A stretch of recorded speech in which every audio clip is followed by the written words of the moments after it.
boss has a title, a leader has the people. So, do you have the people? We are still at the main campus speaking to different contestants who will be contesting for the gubernatorial seat. And again, I'll introduce to you Bob Munene. Thank you, sir. Just to say, introduce yourself, and also we'll have a candid discussion on what the main campus is all about and the leadership position of it and what he intends to do once he rises to the power. Karibu sana. Asante sana. Just introduce yourself. I am Bob Munene. I'm a third year student of economics at main campus, and I'm also the aspiring governor, Faculty of Arts and Social Science. I want to thank you for this interview, and I'm looking forward for an interesting and a candid conversation where we're having a discussion and conversation based on students and how I'm going to serve their interests. Thank you. Yeah, so there's someone watching there. He doesn't know the University of Nairobi. He thinks it's a one institution, yote pamoja. Nasikia kuna main campus, there's different campuses. So maybe you can tell him or her, what is the main campus all about and which faculty is this? Okay, for those who don't know the main campus, I will briefly tell them how it works. We have 13 campuses that form the entire University of Nairobi. We have 13 campuses. And main campus, which is Faculty of Arts and Social Science, forms one of those 13 campuses. And I am vying for that Faculty of Arts and Social Science as a governor aspirant. Oh, that's amazing. Thank you, sir. Yeah, so there's this issue to do with online studies. Yes. We have students who commute. Some of them are working class. Yes. At the same time, they are studying at the main campus. Yes. Do you have a place or do you have a manifesto for them? Because there was an inquiry about them having challenges to access the portal during exams, during cuts and so on.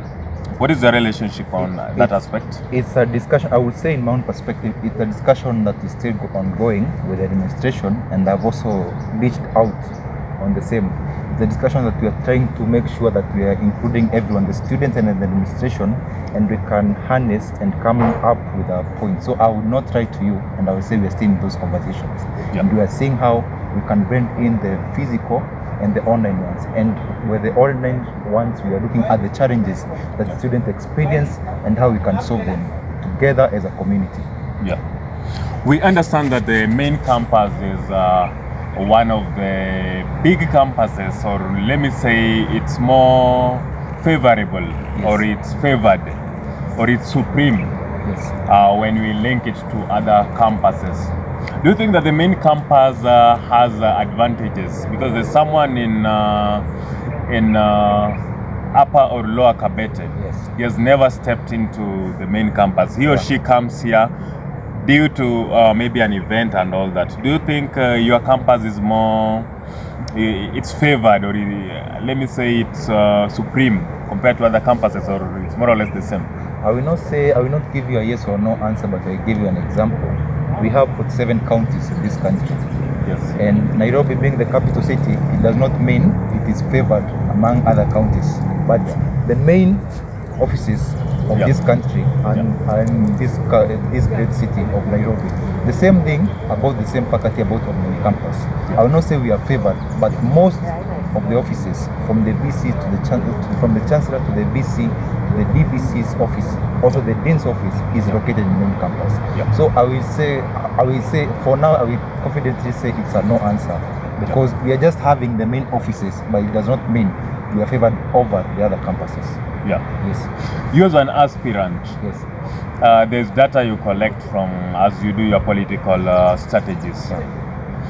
Do you know issues affecting a student on a personal level? Yes. Do you in some way or another use questionnaires as a way of reaching students? You can see students just around here. Have you ever gone to some of them just randomly to ask them which challenges do they experience, and how will you as a aspirant, or you get into the governor's seat, solve those problems? The main reason as to why I'm vying is because I believe and I know a leader is supposed to solve issues. You should be a problem solver. You know, there are problems in society generally. Yes. But we, as the leaders who you have the urge of vying, and not just vying for the sake of vying. And that's why I keep saying, even when I did my press release, I said the lowest form of leadership is a title, while the highest form is leadership. But but discipline remains the utmost level. So, as I'm vying for the governor, I'm vying to become a servant to my community. And I, as a servant, I have gone to most, I will not say all communities, but I have gone to most communities. And one of the issues that I came up with and I realized is an issue of finances. Yeah. And in my statistics, I would say, having solved the finance issues of most comrades, because they come from humble backgrounds, I have solved 70% of their issues. And how am I going to solve this thing? In my manifesto is detailed in 3 parts. I don't have a lengthy manifesto. I just have it in parts. And there are only 3. The first one is on finance. The second one is on academics. And the third one is on the infrastructure of the hostels and the accommodation and everything. And on the first one, on the finance issue, is about, I have broken it down into 3 parts. I've broken it down into internship stroke attachments. I've broken it down into job employment. I've broken it down into entrepreneurship. Coming back to your question, you have asked me if I know the biggest issue. Yes, I have interacted with students and they have told me largely is they want to be working is they are studying, because at the end of the day, a pen is mightier than a sword, but you cannot afford a pen without money. Yes. I know you bought this pen. No one gave you this pen. You went to a shop and bought it. Yeah. So, despite academics reigning over all the other things, we still have money. You still need money in your pocket. Yeah. And in this first agenda, where I said on attachment stroke internships, this is the biggest university. This is one of the biggest faculty, the main campus. Yeah. And we host so many events in this school. And I want to ask, we have an agreement with the students and the other governors of the faculties, that if we are going to be holding corporate events, we have to make sure, and we are not requesting, we are demanding that those corporate events must make sure they roll out internship programs as they are in their agendas. Yeah. They must make sure that the students who are absorbed into attachments. Yeah. The second one, like, I will give you an example. We had the Coke and the Sprite events in school. Yes. Yeah? Yes. And I did my research, and you can imagine there is no company, there is no student that was absorbed in those companies. Yep. And we cannot continue that way, because at the end of the day, they are coming. Yes, we are the consumers of these products, but no one is getting a return for hosting these events. Yes. So this is what I'm going to do. This will be the order of the day. I'll be having a meeting with the president that is going to be elected, and the other 12 governors. Yeah. We have an agreement and sit down also with the administration. We say, if there's any corporate that is going to hold the event in school, they must first, we must agree on how many numbers of internships they are going to roll out, and for the final year, how many job opportunities, permanent job opportunities they can roll out. Yeah. And on the third one, where I said on entrepreneurship, I can confidently say I'm a student in entrepreneurship, and it's not easy, but I'm also trying. Yeah. But the good thing, hard things are not impossible. Yeah. Hard things are possible. They are just hard. Yeah. And on the entrepreneurship, there are students who are doing entrepreneurship on their own level and they're beginning. Yes. And I can confidently say, I together with other young entrepreneurship, and the good thing, they're also alumni and also continuing students from the University of Nairobi. Yeah. We have come up with an organization called NAIK. It's called National Alliance of Young Entrepreneurs Kenya. Yes. Where we are trying to bring on board, because we have to be diverse. We cannot always rely on the government. We cannot always rely on the system. Yes. We also have to build systems as young people. Yeah. And that's why we are saying as National Alliance of Young Entrepreneurs. Yes. We want to bring these ideologies onto board. Like now, there's this media production. It's belongs to young people. Yeah. Yeah. And there are some challenges we are facing, maybe buying equipment and everything. Yes. We now want to bring you on board with your company on board. We see how can we help you as a student that continue learning and has his own media, how we can empower you in your own level. We bring CEOs. We see that it's going to work. Yes. So one issue that I've solved that is going to solve 70, if not 80%, is the finance issue. Yes. I think I've answered your question by then. The other two agendas, I will discuss it in them when we reach that point. Okay. Yes. according to you, last year you voted for the governor. You voted for the person who was vying for the governor seat, Yes. right? Yeah. If maybe he won or she won, is there something that you regret voting Yeah. when the person rose to power, or everything remains the same? Because there's always that person, like there's a student who says, I will vote for Bob. True. But once Bob comes to power, things changes. Then the next year, he or she will say, no, I won't vote for Bob because of this and that. Yes. So will you be accountable for your work? Because you have a manifesto, you have policies in place, but are you accountable to say, this is the plans I had, these ones are the ones I did, and these ones are the ones I didn't do? Yes, that's a very good question. And on my manifesto part, I've told you I've divided it into 3 parts. Yeah. And it's very clear. It can even be explained to a 5-year-old, because they say if you can explain something to a 5-year-old, then it means you're making sense. Yeah.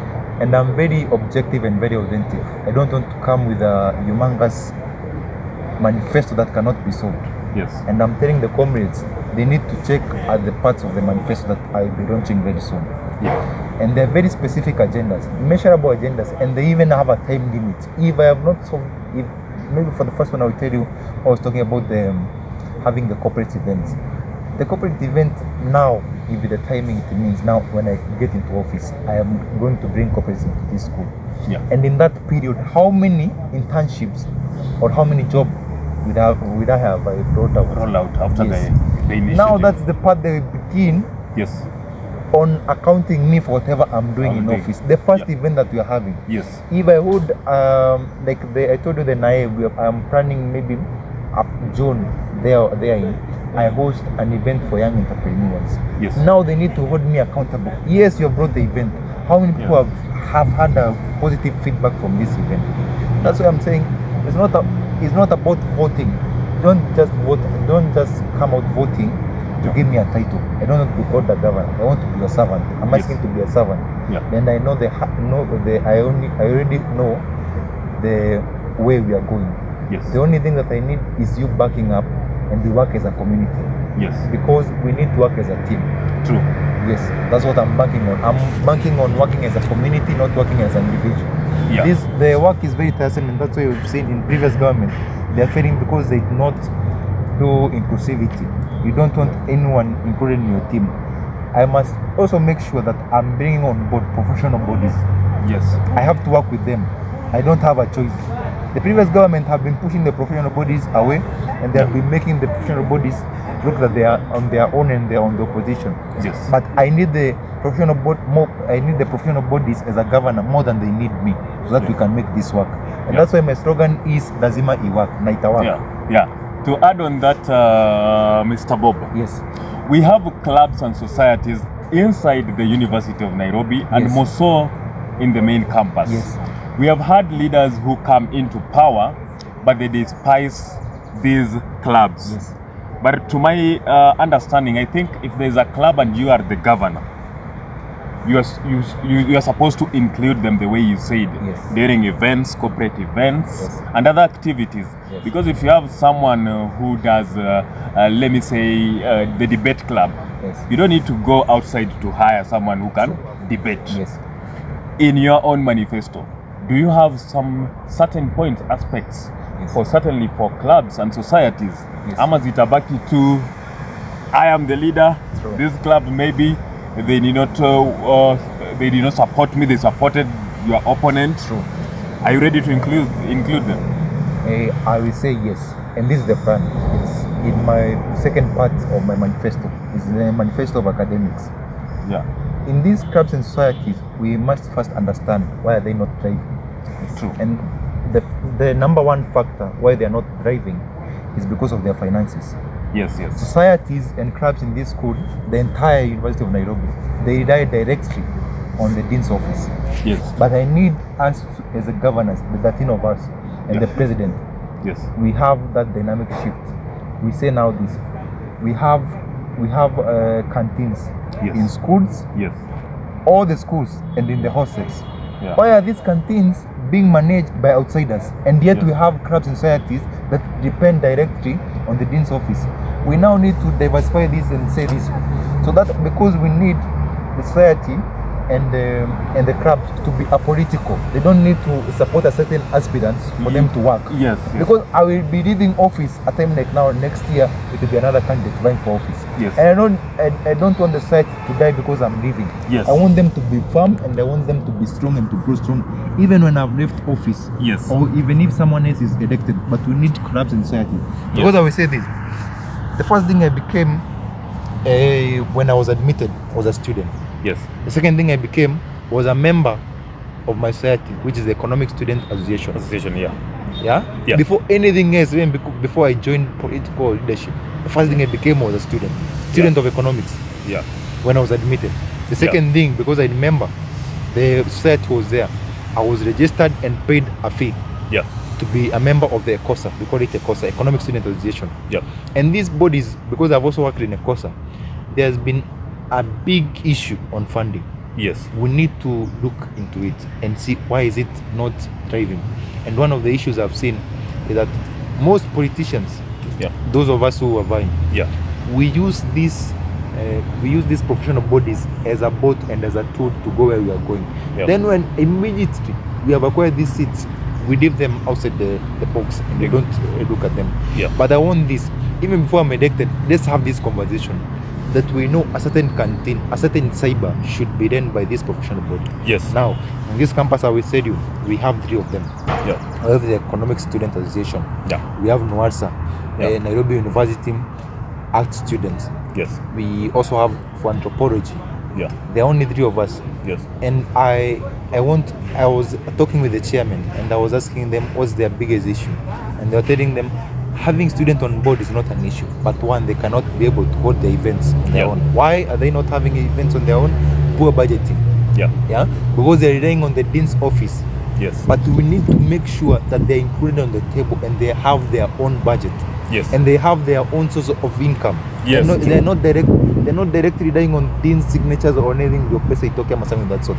They have their own budget because we're having chairman, we're having vices, we're having secretary general, and we have a treasurer. Yes. The role of treasurer is not just writing a budget. Yes. They should also be managing their own funds. And one of the key things I'm going to bring into this university, and I'm also going to make it across the board, the entire University of Nairobi. I'm going to talk with the president elected. Yes. I'm going to talk with the 13 governors. And we say we need to go forward. We also need to amend all the constitutions because I believe elections of this professional body, they should be at the same time so that they could be coordinating with the UNSA officials. Not directly for political gains, but for that inclusivity. Because I know in my office as the UNSA government, I know I can bring the ECOSA government and we can team up. Maybe I will say I'm economic students. We want to host an event. Economic students want to host their own event. They want to bring a certain government. They want to bring a certain, we can even say the managing director. Yes, from a family bank, equity bank, or even from the Safaricom. But they don't know the know-how. It's my duty as the governor to act as their spokesperson. Yes. Go speak out for this professional body. Say we need ABC, and this I'm also working directly with the chairman and also the other elected leaders. Yes. That's one way we are going to empower professional bodies in this school. Yes. Thank you. Just a word of to add on, just a word of advice. Since I have been in the professional bodies and I have a club. Yes. I'm running. Yes. Maybe also if you guys are choosing the president of the UNSA, yes, you try to empower these bodies. Yes. Because they belong to the University of Nairobi. True. And the University of Nairobi is one. True. Just to add something on that, I will clearly say it. I said it, but I will insist on it. Yes. I will make sure the first thing I'm elected into office after we have elected the president, because the president is elected by the delegates. We have a sitting with the president and the 13 governors, and we say the only way forward. We are not requesting; it's actually a demand. Yes. So that the school can survive, the school service can survive. We make sure the school canteens and maybe the school canteens that are run around by outsiders, they are run by people from the society. Yes. It's actually a chairman's responsibility. Yeah. They know a certain canteen at hall 13 Yes. near Kosa. Exactly. A certain canteen at hall 6 is for journalism students. Exactly. A certain canteen at main campus, maybe where Taifa Hall is located, is for this society. That's the only way we are going to empower these communities. Hii mambo ya kusema ati I will do this. You know, students also have to understand, and that's why I'm saying I am very authentic. Yes. And just like Ashago says, I'm a very truthful man. There's no need of telling comrades, I will give them this, I will give them milk, and I give them honey. And I only have 1 year in office. Yes. It's only 1 year in office. Yes. I don't have 4 years in office. Exactly. It's only 1 year in office. They're only 12 months. And when you remove the holidays, they go down to 9 months. So it means I will be in active office for 9 months. Exactly. And there's no need of writing comrades that I will do this, because a governor is not given his own budget. That you can say that in my budget I will be giving this amount of money to societies. What we can do is work as a community. Work in our strength as unity. And say, and I said, and I will insist on this, we are not demanding. Because I'm the governor, and I will make sure I reach out to all those chairmen. We sit down with the administration. We say, enough is enough. This is our school. The facilities, everything is managed by students' fees. We even pay activity fee. Why not in return these canteens and everything, we just give them to the society. They done everything, and then that money goes directly to the society, because there's no need of being in constant dependence on the dean's office. Thank you. To move on, let's talk about the politics of tribalism, ethnicity. We understand that we have international students from different countries who are part of the main campus. You as an aspirant, what do you have in place just to accommodate these people? Because sometimes they feel left out in decision making, in policies, in data collection, in events, in engagements. I would say on this, I really appreciate diversity. And diversity is the spice of life.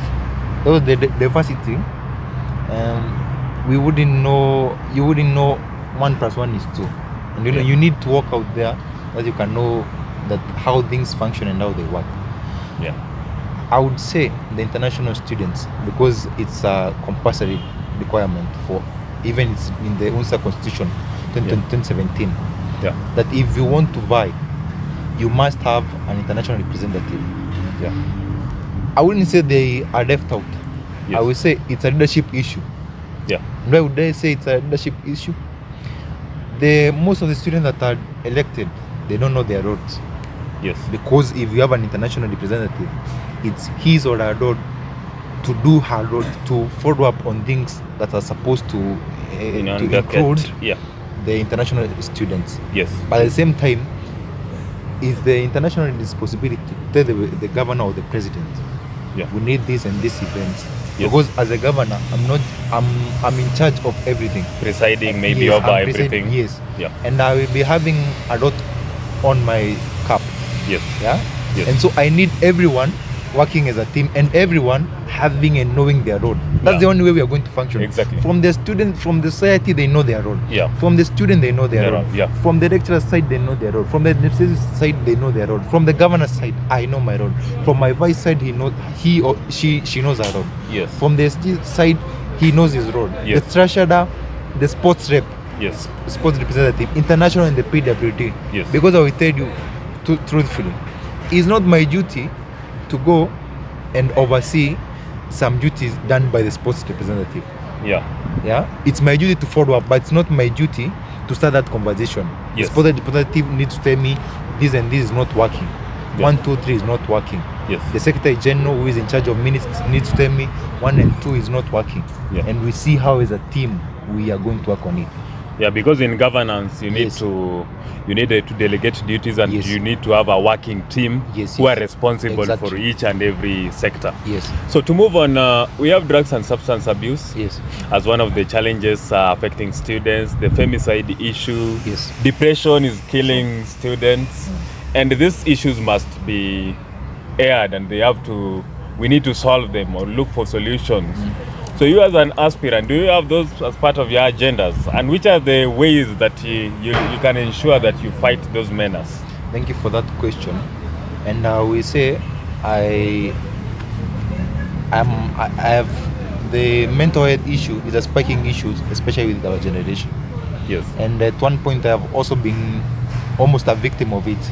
Yes. And as a personal initiative, Yeah. I am going very soon, weeks from now, I'm going to launch a mental health foundation that makes sure we are bringing everyone and everything on board, because now it's becoming a generational issue which was not there before. And I've tried to cut down on the issue, and I've realized that we need to know what exactly, where did the rains start beating us. Yes. And one, I came to realize finances is a factor. Yes. Relationship is a factor. It's a factor, Yeah? Yeah. And maybe you can say maybe the backgrounds is a factor. Yes. These are some of the three major issues I've seen. That's why people are indulging into drugs and everything, Yes. and into depression and suicide. Yeah. And we need to know how we can solve each issue, because I believe in breaking down. If you want to eat a whole elephant, you don't just swallow it. Yeah. You cut it into parts and Yeah. start eating from a small part and small part. Yeah. If it's the finance issue, Yes. because now I will give you an example. There are people who are dating, Yes. and maybe you feel like you are not providing enough for your partner. Girlfriend, yeah. Yeah, Or I will just partner, use yeah. partner for a Yeah. generalization. Yeah. For your partner, and maybe the entire issue, you are dependent on your parent and your comrade. Yes. So we need to see how we can bring finances into comrade's pocket, and that's why I said the issue number one, Yeah. when I was telling you in my manifesto part, Yes. the issue number one remains to be finance. Yes. Yeah, Yes. when we have solved finance and make sure students are working in part-time jobs, And that is the only, well-being. Yeah. yes, and they are being paid. Yeah. The only difference between us and universities from the Western countries is because they work and they study. Yes. And I would also address the issue of the study program, Yes. which they are being paid poorly. Currently they are being paid 50 bob per hour. Yes. I'm also going to look into that. Yes. And I will say it's very devastating for a school to be paying. But I think it's the role of I will not blame the school administration. I will just say it's the role of the leaders to speak out for these students. Yeah. Yeah. Because everyone relies on the leaders. I've been out of office, and they have been getting complaints, and they're telling me, speak with the administration, we need to be reinforced. So those students who are given the leadership mantle, what is your role? Yeah. We need to understand our roles as leaders. Yeah.